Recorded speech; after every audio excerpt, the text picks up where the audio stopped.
আমরা Madhyamik test paper 2021-22 Bidhannagar government high স্কুলের প্রশ্নপত্র নিয়ে আলোচনা করছিলাম। এর আগে আমরা 1-এর দাগ, 2-এর দাগ এবং 3-এর দাগের অঙ্ক করেছি। এখন আমরা 4-এর দাগের অঙ্ক করব, পেজ 432 পৃষ্ঠা।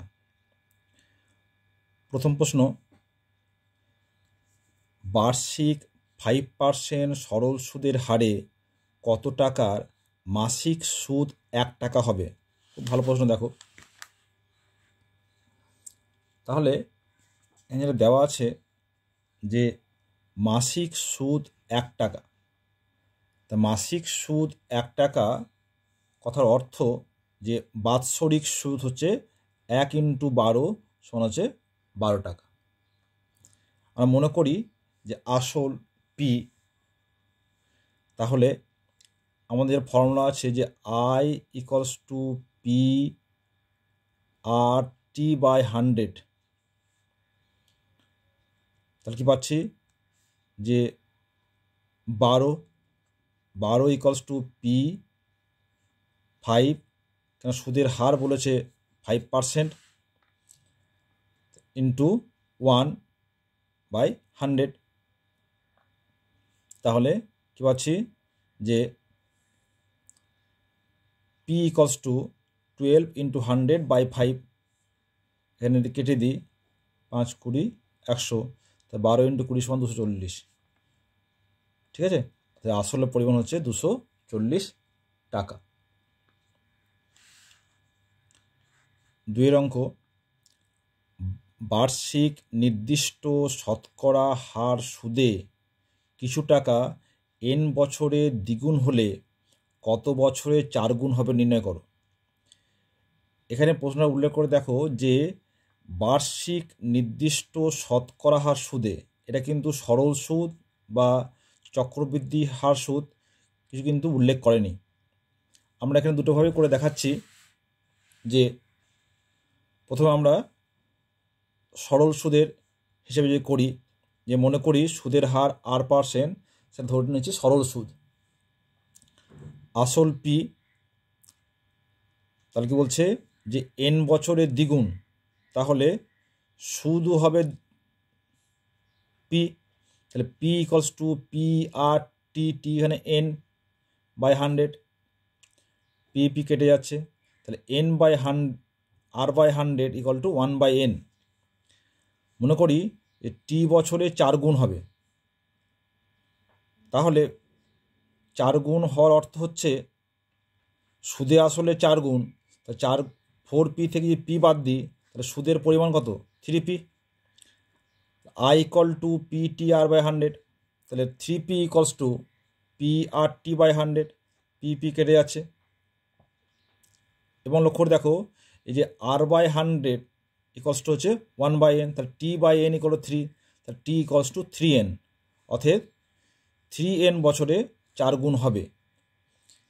এখানে আমরা কিন্তু সরল সুদ হিসেবে অঙ্কটা করেছি। এবার যদি আমরা চক্রবৃদ্ধি হার সুদের কথা হিসাব করি, যে মনে করি যে চক্রবৃদ্ধি সুদের হার হচ্ছে R%, তাহলে আসল যদি P হয়, n বছরে দ্বিগুণ হলো, তাহলে Pটা কি হলো? 2p। সুদে আসলে 2p হচ্ছে, তাহলে 2p = P × 1 + R/100 P কাটলো। তাহলে কি বলতে পারছি যে 1 + R/100 = 2। এটা বলছে 1 নাম্বার। মনে করি যে T বছরে 4 গুণ হবে, তাহলে 4p = P × 1 + R/100 T, কেটে গেল। এখানে লক্ষ্য করে দেখো, আমার যেটা দেওয়া বের করেছি যে 1 + R/100 n = 2। তাহলে এই যে T আমরা n দিয়ে গুণ করলাম, n দিয়ে ভাগ করে দিলাম। আমরা জানি a⁴mn = a⁴m²n। ঠিক আছে, তাহলে এই যে 1 + R/100 এটা মান কত? 2, আগে বের করেছি। তাহলে 2^T/n, আমরা জানি 4 = 2², তা 2^T/n = হচ্ছে 2^2। অর্থাৎ টি বাই এন, তাহলে বেস যদি not equal to 1, not equal to 0, not equal to -1 হয়, তাহলে কী হবে, পাওয়ারগুলো সেম হয়ে যাবে। তা টি বাই এন ইকুয়াল টু 2, তাহলে টি ইকুয়াল টু 2n সমান 4n বছরে 4 গুণ হবে। ঠিক আছে, তাহলে চক্রবৃদ্ধি সুদ হলে 4n বছর উত্তর হবে, আর যদি সরল সুদ বলে দেয় তাহলে 3n বছর উত্তর হবে। 3 দাগ, একটি অংশীদারি ব্যবসায় সমীর, ইদ্রিস এবং অ্যান্টনির মূলধনের অনুপাত 1/6:1/5:1/4। বছরের শেষে ব্যবসায় মোট লাভ 3,700 টাকা হলে অ্যান্টনির লাভ কত হবে? আমরা জানি যে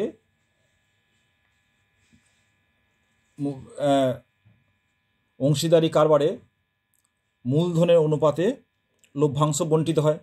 তাহলে 1/6:1/5:1/4, এখানে দেখো 6, 5, 4, লসাগু হচ্ছে 60, আমরা 60 দিয়ে যদি গুণ করে দিই তা কী আছে দেখো, 6 10 60, 5 12 60, 4 15 60। ঠিক আছে, তাহলে অনুপাতটা দাঁড়ালো যে 10:12:15। এখানে মোট লাভ দেওয়া আছে 3,700 টাকা, তাহলে তৃতীয় অংশীদারি, তার মানে এই রেশিও হচ্ছে 15। এটা হচ্ছে অ্যান্টনির লভ্যাংশ, তা কত হবে, 3,700 × 15 বাই অনুপাতগুলির যোগফল 10:12:15 37, এটা কেটে যাচ্ছে, তাহলে 100 × 15 = 1500, তাহলে অ্যান্টনির লভ্যাংশ হচ্ছে 1500 টাকা। 4 দাগ, A:B সমান 3:2 এবং B:C সমান 3:2 হলে A + B:B + C এর মান কত? খুব মজার অঙ্ক। এখানে কী দেওয়া আছে যে A:B সমান 3:2 বা A/B সমান 3/2, আবার B:C সমান 3/2 সমান B/C সমান 3/2। তাহলে দুটি অনুপাতের মান হচ্ছে 3/2, তাহলে আমরা লিখতে পারি যে A/B সমান B/C। আমরা যদি বোথ সাইডে 1 যোগ করে দিই তাহলে কী হবে, A + B/B = B + C/C, যোগ করে দিলাম, তাই তো। তাহলে A + B/B + C সমান B/C, আমরা কোনাকুনি করেছি, এটাকে নিয়ে এসেছি নিচে, শুধুমাত্র B + Cটাকে নিচে নিয়েছি, বিটা উপর তুলে দিয়েছি। ঠিক আছে, এই দুটোকে সাইড চেঞ্জ করেছি। তাহলে কী পেলাম, A + B/B + C সমান B/C। আমাদের B/C মান দেওয়া আছে 3/2, অতএব B + + B/B + C সমান 3/2, অর্থাৎ A + B + C সমান হচ্ছে 3:2, এটা আমাদের আনসার। 5 দাগ, x² - x = k × 2x - 1 সমীকরণের বীজদ্বয়ের সমষ্টি 0 হলে k এর মান নির্ণয় করো। আচ্ছা, এখানে দেখো যে ax² + bx + c এই ফর্মে দেওয়া নেই, আমি প্রথমে সেই ফর্মে সাজিয়ে নিতে হবে। তাহলে প্রদত্ত সমীকরণ কী দেওয়া আছে, x² - x = k × 2x - 1। আমি সব যদি একদিকে করে নিয়ে আসি তাহলে কী লিখতে পারি, x² - x, এখান থেকে যদি x কমন নিই তাহলে কী হবে, 1 - 2k + k = 0। তাহলে বীজদ্বয়ের সমষ্টি আমরা কি জানি, যদি আমাদের দ্বিঘাত সমীকরণ ax² + bx + c = 0 হয়, যেখানে a ≠ 0, তাহলে বীজদ্বয়ের সমষ্টি কী হয়, -b/a, তাই তো, x এর সহগ বা x² এর সহগ। তাহলে এখানে কত আছে দেখো, 1 - 2k, এখানে 1, তাই তো। তো 1 - 2k/1 = 0, সমষ্টি 0 বলে দিয়েছে, ওদের k = ½ এটা আনসার।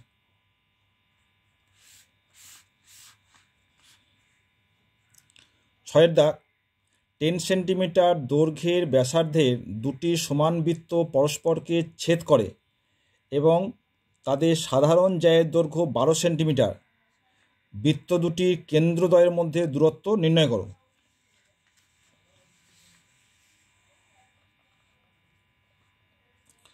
দেখো, তোমার ছবিটা এঁকেছি যে এ বি দুটি বৃত্তের কেন্দ্র। এখানে পি কিউ হচ্ছে সাধারণ জ্যা। আমরা জানি যে এই এ বি এবং পি কিউ পরস্পর লম্বভাবে ছেদ করে এবং এই ওপি হচ্ছে হাফ অফ পি কিউ। এখানে পি কিউ এর মান বলে দিয়েছে 12, তাহলে ওপির মান হচ্ছে 6 সেন্টিমিটার। এবার ত্রিভুজ এ ও পি সমকোণী ত্রিভুজ কি বলতে পারি যে লম্ব স্কোয়ার প্লাস ভূমি স্কোয়ার সমান অতিভুজ স্কোয়ার, তাহলে ও এ স্কোয়ার প্লাস ওপি স্কোয়ার সমান এপি স্কোয়ার। তাহলে ও এ স্কোয়ার সমান এখানে এপি হচ্ছে 10 সেন্টিমিটার বলে দিয়েছে যে ব্যাসার্ধ 10, তাহলে কী দাঁড়াচ্ছে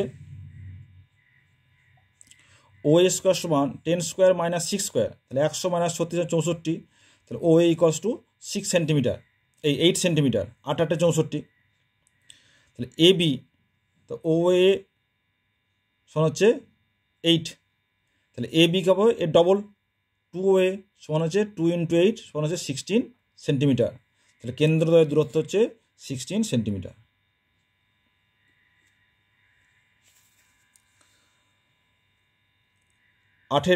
7 দাগ, এ বি সি ট্র্যাপিজিয়ামের এ বি প্যারালাল বিসি এবং এডি 4 সেন্টিমিটার, এসি ও বিডি কর্ণদ্বয় এমনভাবে ও বিন্দুতে ছেদ করে যে AO by O C is to DO by O B equals to 1/2 হয়, তাহলে বিসির দৈর্ঘ্য কত?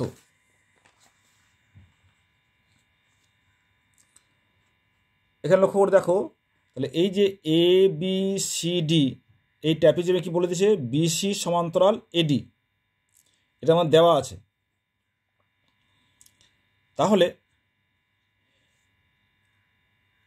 এই যে এ ও ডি ত্রিভুজ এবং বি ও সি ত্রিভুজ, এর কি বলতে পারি যে অ্যাঙ্গেল ডিএও সমান অ্যাঙ্গেল ও সিবি, ডি এই কোণটা ইকলস টু এই কোণটা, কেন এইটা সমান্তরাল এইটা এসি ছেদক, এবং এডিও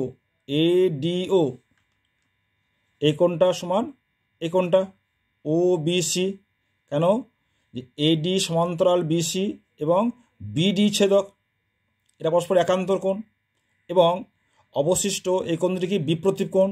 তাহলে কি পেলাম এ ও ডি ত্রিভুজ এবং সি ও বি ত্রিভুজ কি সদৃশকোণী। আমরা জানি সদৃশকোণী ত্রিভুজের সমান সমান কোণের বিপরীত বাহু অনুপাত হয় সমান, তাহলে লিখতে পারি যে AO by O C equals to OD by O B সমান এডি বাই বিসি। আমাদের এদের অনুপাত হাফ বলে দিয়েছে, তাহলে কী পেলাম AD by BC equals to 1/2। এডির মান দেওয়া আছে, তাহলে বিসি ইকলস টু 2AD সমান 4 × 2 সমান 8 সেন্টিমিটার।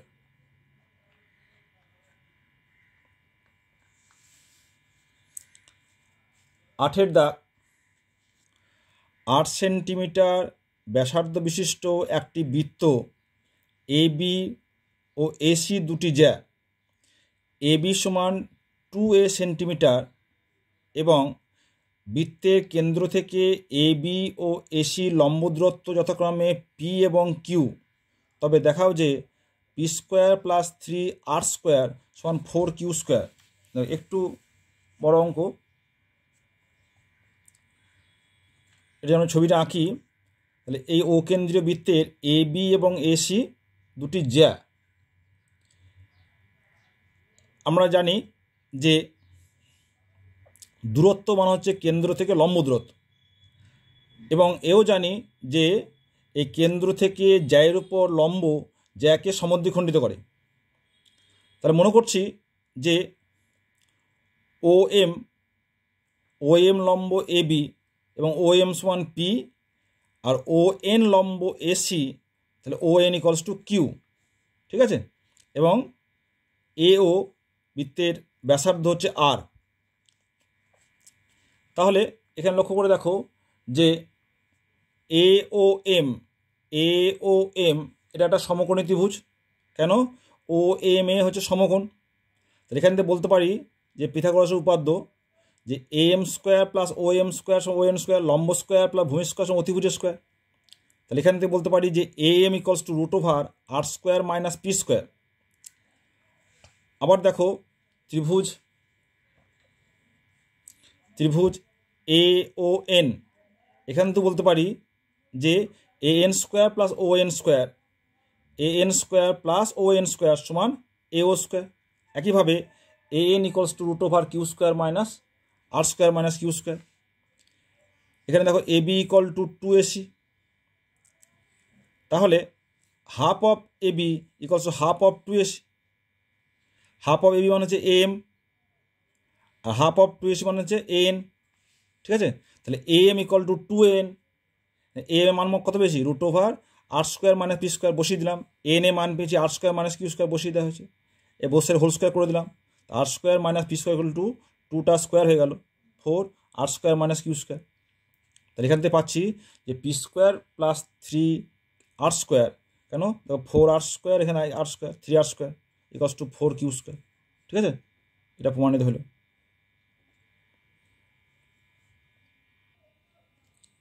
9 দাগ, একটি বৃত্তস্থ চতুর্ভুজের একজোড়া বিপরীত কোণের অনুপাত 2:3 হলে কোণ দুটির মান নির্ণয় করো। খুব সহজ অঙ্ক।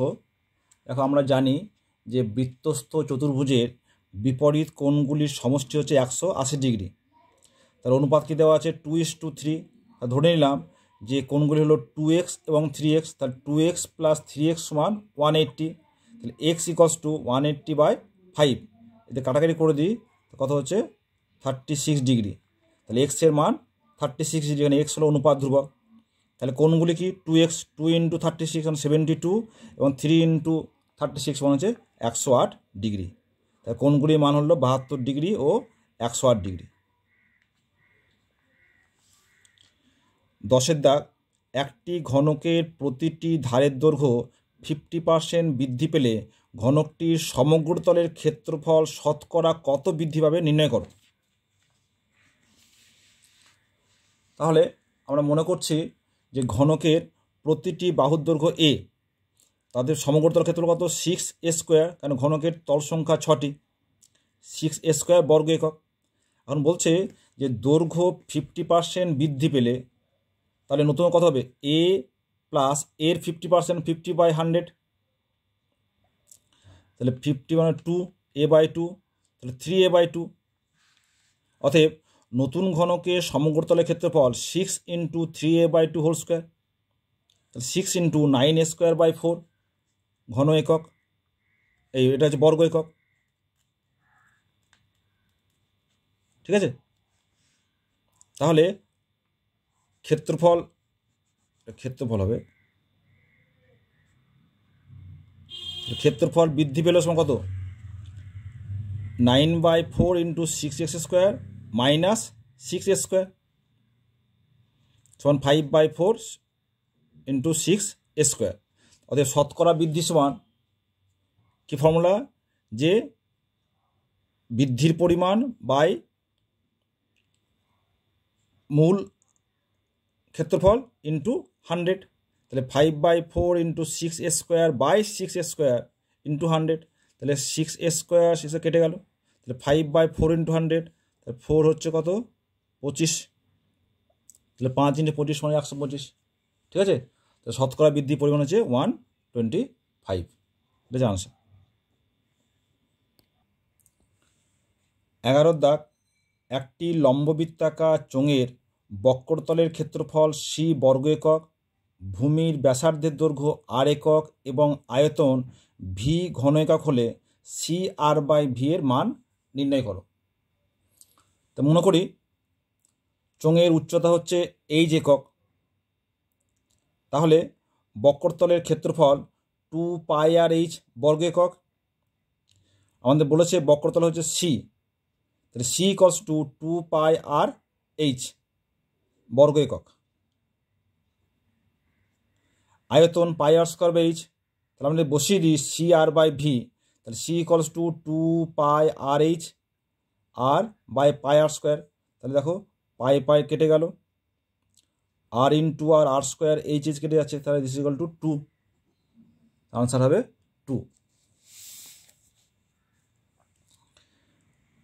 12 দাগ, একটি নিরেট গোলকের বক্রতলের ক্ষেত্রফল একটি নিরেট লম্ববৃত্তাকার চোঙের বক্রতলের ক্ষেত্রফলের সমান।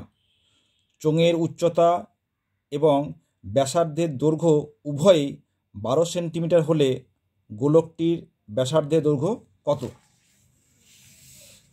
তাহলে আমরা মনে করছি যে গোলকের ব্যাসার্ধ হচ্ছে 8 সেন্টিমিটার, অতএব গোলকের বক্রতলের ক্ষেত্রফল 4πr² বর্গ সেন্টিমিটার। চোঙের উচ্চতা ও ব্যাস বলে দিয়েছে 12 সেন্টিমিটার, তাহলে ব্যাসার্ধ কত? 6 সেন্টিমিটার। অতএব চোঙের বক্রতলের ক্ষেত্রফল 2πrh, 2π6 ইন্টু h হচ্ছে 12, এবং দুটো সমান বলে দিয়েছে। তাহলে 4 শর্তানুযায়ী যে 4πr² ইকুয়ালস টু 2π6 ইন্টু 12 বসিয়ে দিলাম। তাহলে দেখো পাই কেটে যাচ্ছে। r² ইকুয়াল টু কত? 2 ইন্টু 6 ইন্টু 12/4, এখানে 3 ইজ ইকুয়াল টু 6 ইন্টু 6, অর্থাৎ r ইকুয়াল টু 6 সেন্টিমিটার। অতএব গোলকটির ব্যাসার্ধ হচ্ছে 6 সেন্টিমিটার। ঠিক আছে?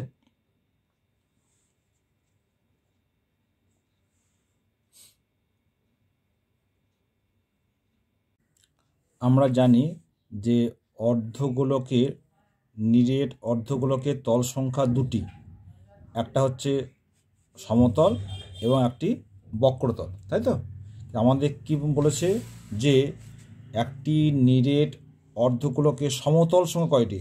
তাহলে সমতল সংখ্যা হবে একটি। ঠিক আছে? তাহলে শূন্যস্থানে বসবে 1। 3 দাগ, সত্য বা মিথ্যা লেখো। এখানে যখন 5টি করতে হয়, 6টি দেওয়া থাকে।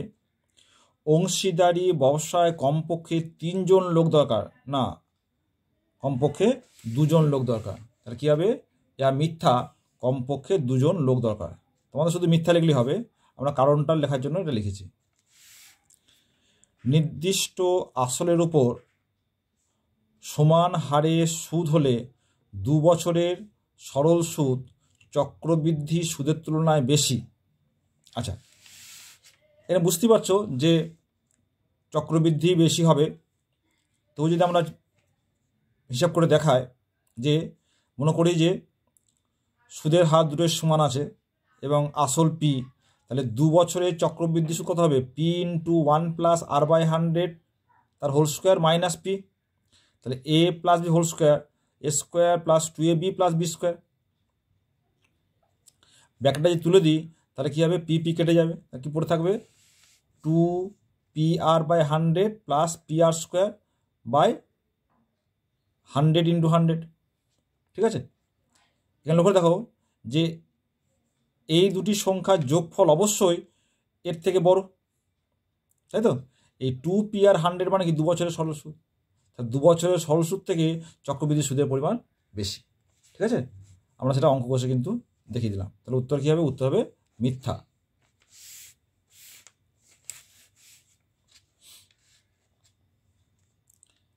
তিনের দাগ, x²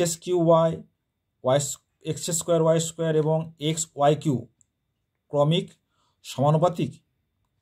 আমি দেখি যে x² বাই x² কত হচ্ছে? দেখো y কেটে যাচ্ছে, x² x, তাহলে x বাই y, আর x² বাই xy³ তাহলে y² y পড়ে থাকলো, x পড়ে থাকলো x বাই y। দুটি ক্ষেত্রে কিন্তু অনুপাত x বাই y। তাহলে প্রদত্ত বিবৃতিটি সত্য।